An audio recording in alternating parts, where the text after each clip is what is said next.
बिस्मिल्लाहिर्रहमानिर्रहीम। अस्सलाम वालेकुम स्टूडेंट्स। हमारा नेक्स्ट चैप्टर स्टार्ट हो चुका हुआ है मिनरल न्यूट्रिशन, जिसका फर्स्ट हाफ हमने अपने लास्ट लेक्चर में कंप्लीट कर लिया था। आज हम इसका सेकंड हाफ स्टार्ट करेंगे। फर्स्ट दो टॉपिक्स हमने लास्ट टाइम इसके पढ़े थे, वो थे soil as a source of minerals के प्लांट्स जो हैं वो अपने एसेंशियल मिनरल्स और न्यूट्रिएंट्स सॉइल से हासिल करते हैं। सॉइल सोर्स है उन तमाम एसेंशियल न्यूट्रिएंट्स का और एलिमेंट्स का जो प्लांट्स को अपनी ग्रोथ कंप्लीट करने के लिए, अपने लाइफ साइकिल को कंप्लीट करने के लिए रिक्वायर्ड होते हैं। सेकंड टॉपिक हमने पढ़ा था वो था passive and active transport of nutrients, के वो न्यूट्रिएंट्स जिनको प्लांट्स अपनी रूट्स की मदद से सॉइल से एब्जॉर्ब कर लेते हैं, फिर उनको वो आगे फर्दर ट्रांसपोर्ट किस तरह से करते हैं प्लांट्स के अदर पार्ट्स तक। तो वो पैसिव और एक्टिव टाइप ऑफ ट्रांसपोर्ट को यूज़ करते हैं। पैसिव जिसमें एनर्जी रिक्वायर्ड नहीं होती, और एक्टिव ट्रांसपोर्ट जो कि with the expense of energy complete होती है, और वो एनर्जी हासिल होती है by the break down of ATP molecules. Next third topic आज हम स्टार्ट करेंगे वो है essential mineral elements. Essential mineral elements होते क्या हैं? एक्चुअली ये वो एलिमेंट्स होते हैं जो प्लांट्स को अपनी ग्रोथ कंप्लीट करने के लिए, अपना लाइफ साइकिल कंप्लीट करने के लिए और अपने अंदर होने वाले तमाम मेटाबॉलिक रिएक्शंस को कंप्लीट करने के लिए रिक्वायर्ड होते हैं। अगर इनमें से कोई एक एलिमेंट की एब्सेंस हो जाती है या डेफिशिएंसी हो जाती है तो प्लांट अपने रिएक्शंस को, अपनी ग्रोथ को या अपने डिफरेंट अदर फंक्शंस को कम्प्लीटली फुलफिल नहीं कर सकते। इनकी डेफिशिएंसी से बहुत ज़्यादा इफ़ेक्ट होते हैं प्लांट्स। तो ऐसे एलिमेंट्स जो कि जिनकी प्रेजेंस से प्लांट्स जो हैं वो अपने लाइफ साइकिल को सक्सेसफुली कंप्लीट कर लेते हैं, उन्हें हम इसेंशियल मिनरल एलिमेंट्स कहते हैं।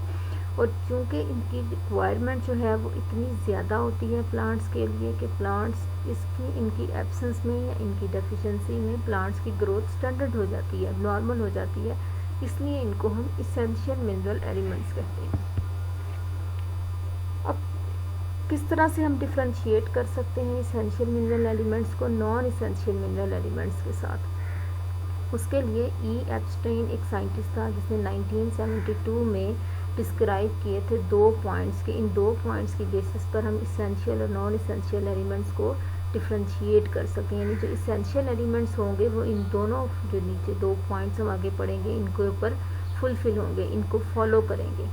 पहला पॉइंट है कि in its absence the plant is unable to complete a normal life cycle, कि अगर कोई भी इसेंशियल एलिमेंट एब्सेंस हो जाता है या इसकी डेफिशिएंसी हो जाती है तो प्लांट अपना नॉर्मल लाइफ साइकिल कंप्लीट नहीं कर सकेंगे। ना उनका वेजिटेटिव लाइफ साइकिल कंप्लीट होगा, ना ही उनका रिप्रोडक्टिव लाइफ साइकिल कंप्लीट होगा। सेकंड पॉइंट है that element is part of some essential plant constituents और मेटाबोलाइट्स। कोई भी एलिमेंट जो है जो अगर वो इसेंशियल है तो वो प्लांट के अंदर किसी दूसरे मेटाबोलाइट या कॉन्स्टिट्यूएंट के साथ प्रेजेंट होगा। इसके लिए एग्जांपल हम ले लेते हैं ऑक्सीजन की। ऑक्सीजन प्रेजेंट होता है प्लांट के अंदर with carbon dioxide in the form of carbon dioxide. Carbon के साथ कंबाइन होकर कार्बन डाइऑक्साइड की फॉर्म में प्रेजेंट होगा, हाइड्रोजन के साथ कंबाइन होगा तो वाटर की फॉर्म में प्रेजेंट होगा। लेकिन अगर ऑक्सीजन इंडिविजुअली प्रेजेंट होगा तो वो रिलीज हो जाएगा इन्वायरमेंट के अंदर। यानी ऑक्सीजन इसेंशियल एलिमेंट है but it is only present inside the plant in the form of carbon dioxide और वाटर। प्योर ऑक्सीजन की फॉर्म में ये प्लांट से रिलीज हो जाता है इन्वायरमेंट के अंदर।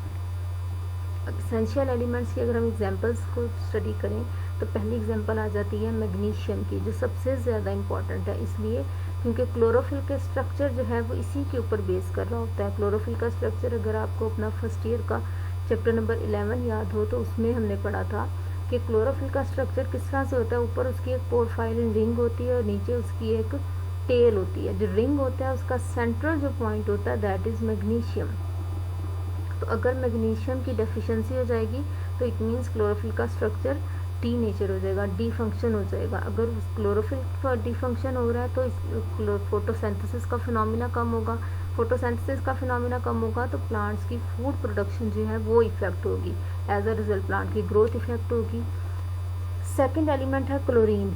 ये इसेंशियल इसलिए है क्योंकि प्लांट के अंदर जितनी भी फोटोसिंथेटिक ऑक्सीडेशन हो रही है वाटर की, फोटोसिंथेटिक ऑक्सीडेशन मीन्स कि फोटोसिंथेसिस के दौरान जो प्लांट ऑक्सीडाइज हो रहा है वो with the help of chlorine हो रहा है। तो अगर क्लोरीन की डेफिशिएंसी हो जाती है तो उसमें प्लांट की जो ग्रोथ है वो इफ़ेक्ट होती है। थर्ड क्राइटेरिया जो है वो जिसके ज़रिए हम डिफ्रेंशिएट कर सकते हैं इसेंशियल एलिमेंट्स को विद नॉन इसेंशियल एलिमेंट्स, एक और साइंटिस्ट थे डी आर्नन एंड पी स्टाउट, जिन्होंने सजेस्ट किया था एक और क्राइटेरिया कि अगर इसको कोई एलिमेंट फॉलो करेगा तो वो इसेंशियल एलिमेंट है, otherwise it is not essential element या वो नॉन इसेंशियल एलिमेंट है। वो क्राइटेरिया ये था कि कोई भी एलिमेंट अगर वो प्लांट के मेटाबॉलिज्म के साथ डायरेक्टली रिलेट कर रहा है तो वो इसेंशियल एलिमेंट है। यानी मेटाबॉलिज्म मतलब प्लांट के अंदर होने वाले सारे कैटाबॉलिक एंड एनाबॉलिक रिएक्शंस, अगर उनके साथ ये कोई भी एलिमेंट डायरेक्टली रिलेट कर रहा है then it is essential element, otherwise it is not. फिर इन इसेंशियल न्यूट्रिएंट्स या इसेंशियल मिनरल्स को क्लासीफाई किया गया, कैटेगराइज किया गया। तो दो बेसिक टाइप्स हैं इनकी, मैक्रोन्यूट्रिएंट्स एंड माइक्रोन्यूट्रिएंट्स। मैक्रोन्यूट्रिएंट्स जो कि लार्जर क्वांटिटी में रिक्वायर्ड होते हैं एंड माइक्रोन्यूट्रिएंट्स जो कि स्मॉल क्वांटिटी में रिक्वायर्ड होते हैं।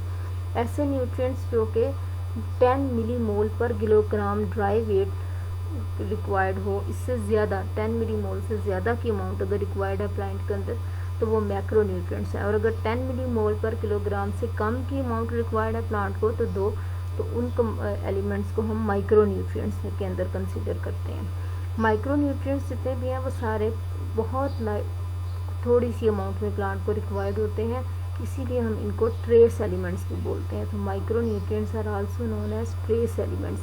प्लांट के अंदर जो इनका मेन फंक्शन होता है वो सिर्फ इतना होता है कि ये कैटलाइज करते हैं डिफरेंट रिएक्शंस को, तो कैटालिटिक एक्टिविटी होती है इनकी, और डिफरेंट फंक्शंस को ये रेगुलेट करने के लिए यूज़ होते हैं। नेक्स्ट के प्लांट के अंदर जो इसेंशियल एलिमेंट्स हैं वो कौन कौन से हैं? बेसिक जो इसेंशियल एलिमेंट्स प्लांट्स के अंदर पाए जाते हैं दे आर इन टोटल इन 17। इन 17 में से 9 जो हैं वो मैक्रोन्यूट्रिएंट्स हैं और बाकी 8 जो हैं वो माइक्रोन्यूट्रिएंट्स हैं। जो 9 मैक्रोन्यूट्रिएंट्स हैं उनकी फर्दर क्लासिफिकेशन की गई है। फर्दर क्लासीफाई जब उनको किया गया तो उनको दो बेसिस पे किया गया, एक जो कि एयर के अंदर प्रेजेंट है, दूसरे जो सॉइल के अंदर आयंस की फॉर्म में प्रेजेंट है। जो एयर के अंदर प्रेजेंट है वो 3 थे, कार्बन, हाइड्रोजन एंड ऑक्सीजन।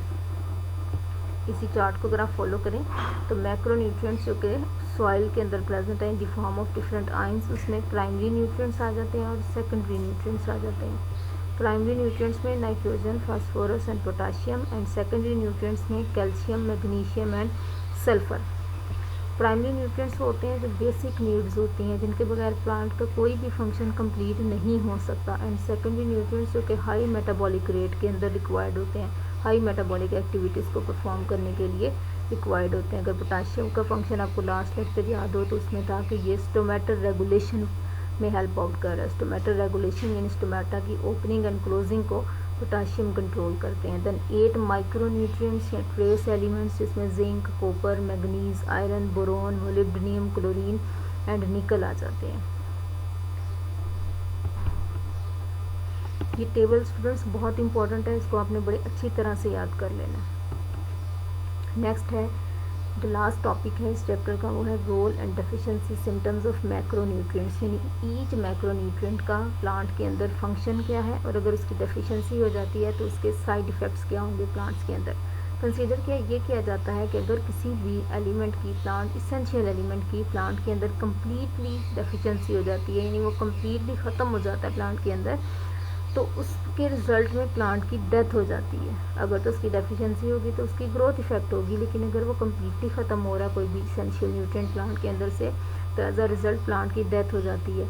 और उस दौरान प्लांट के अंदर अगर कोई सीड प्रोड्यूस हुए भी होते हैं तो वो सीड डोर्मेंट होते हैं, वो नॉन रिप्रोडक्टिव होते हैं, उनको हम फर्दर रिप्रोडक्शन के लिए यानी फर्दर हम उनको ग्रोथ के लिए यूज़ नहीं कर सकते। अब हम स्टडी करेंगे functions and deficiency symptoms of all macronutrients. तो हम स्टार्ट करते हैं प्राइमरी मैक्रोन्यूट्रिएंट्स से जो कि बेसिक नीड्स हैं प्लांट्स के अंदर, जिनके अंदर नाइट्रोजन, फास्फोरस एंड पोटाशियम आ जाते हैं। First one is nitrogen. Nitrogen के जो फंक्शंस हैं वो स्टेम और लीफ की ग्रोथ को इन्हांस करते हैं। उसके अलावा प्लांट के अंदर डार्क ग्रीन कलर प्रोवाइड करते हैं। जितना ज़्यादा ग्रीन कलर होगा उतना ही क्लोरोफिल ज़्यादा प्रेजेंट होगा, फोटोसिंथेसिस ज़्यादा होगी, फूड प्रोडक्शन ज़्यादा होगी and as a result oxygen production भी ज़्यादा होगी।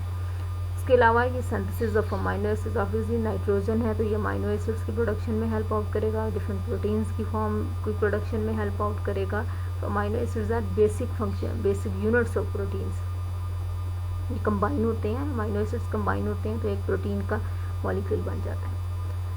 अगर इसकी डेफिशिएंसी हो जाती है नाइट्रोजन की तो उसमें क्या होगा कि प्लांट का जो ग्रीन कलर है वो आहिस्ता आहिस्ता लाइट होता चला जाएगा। और अगर इसकी डेफिशिएंसी कंटिन्यूसली होती रहती है, डेफिशिएंसी कैसे होगी, सॉइल के अंदर डेफिशिएंट होगा तो प्लांट जो है वो वहाँ से वाटर तो एब्जॉर्ब करेंगे, लेकिन नाइट्रोजन डेफिशिएंट है तो नाइट्रोजन एब्जॉर्ब कम अमाउंट में होगा तो प्लांट के अंदर इसकी डेफिशिएंसी होती चली जाएगी। डेफिशिएंसी के रिजल्ट में प्लांट का जो ग्रीन कलर है वो लाइट होता जाएगा और एज आ रिजल्ट बिल्कुल येलो कलर के लीव्स हो जाएंगे। तो येलो कलर के लीव्स होते हैं, उनके अंदर क्लोरोफिल एब्सेंट होते हैं, लेकिन उनके अंदर कैरोटीनॉइड्स एंड ज़ैंथोफिल्स प्रेजेंट होती हैं जो अदर पिगमेंट्स हैं, अदर प्लास्टिड्स हैं। स्लो या ड्वार्फ्ड ग्रोथ मतलब उसकी हाइट बहुत कम हो जाती है, स्टैंडर्ड ग्रोथ होती है। सेकंड जो प्राइमरी मैक्रोन्यूट्रिएंट है दैट इज़ फास्फोरस। ये स्टिमुलेट करता है रूट की डेवलपमेंट को, रूट की ग्रोथ को, सेल डिवीजन को इन्हांस करता है, इनकरेज करता है, बर्ड फॉर्मेशन को स्टिमुलेट करता है कि बर्ड फॉर्मेशन और वहाँ से फिर डिफरेंट फ्लावर्स उसके ऊपर प्रोड्यूस हों। विंटर हार्डनेस को कंट्रोल करता है, प्लांट के अंदर विग्रेस और रैपिड स्टार्ट, यानी जो प्लांट ग्रो कर रहा होता है तो उसको स्पीड अप करता है, उसकी ग्रोथ को स्टिमुलेट करता है। अगर इसकी डेफिशिएंसी हो जाती है तो प्लांट के अंदर जो लीव्स हैं उनका कलर पर्पलिश होना शुरू हो जाता है, यानी क्लोरोफिल की कमी होना शुरू हो जाती है। स्टेम जो है उसकी ग्रोथ स्टैंडर्ड हो जाती है, कम होती है। लास्ट जो प्राइमरी मैक्रोन्यूट्रिएंट है दैट इज़ पोटाशियम। पोटाशियम के जो फंक्शंस हैं प्लांट्स के अंदर ये बहुत इंपॉर्टेंट हैं। ये प्लांट को विगर करता है, यानी उसको ट्रिगर देता है, डिजीज़ रेजिस्टेंस प्रोवाइड करता है, किसी भी डिजीज़ के अटैक के अगेंस्ट प्लांट को स्ट्रॉन्ग करता है। उसके अलावा ट्रांसपोर्ट ऑफ फूड को एड करता है। ट्रांसपोर्ट फूड कहाँ से हो रही है, लीव्स जो है उनके अंदर फूड प्रोड्यूस होती है प्लांट्स की, because leaves are food factory of plants. वहाँ पे क्लोरोफिल प्रेजेंट है तो फोटोसिंथेसिस का फिनोमेना भी वहीं पे हो रहा है। तो ये लीव से फूड को ट्रांसपोर्ट करता है with the help of flowing vessels to all parts of the plants. उसके अलावा इसका मेन इंपॉर्टेंट रोल आता है स्टोमेटल रेगुलेशन के अंदर। स्टोमेटा की ओपनिंग एंड क्लोजिंग को कंट्रोल करता है, ये सेल वॉल की थिकनेस को कंट्रोल करता है। अगर इसकी डेफिशिएंसी हो जाती है तो जो लीव्स का कलर है वो येलो हो जाता है, लीव्स की जो टिप्स हैं वो रप्चर हो जाती हैं, जो लीव्स के एजेस होते हैं, जिसके किनारे होते हैं वो कर्ल होना शुरू हो जाते हैं। जब वो कर्ल होंगे तो सरफेस एरिया डिक्रीज होगा, सरफेस एरिया कम होगा तो कम अमाउंट में लाइट एब्जॉर्ब होगी और फोटोसिंथेसिस का फिनोमेना इफेक्ट होगा।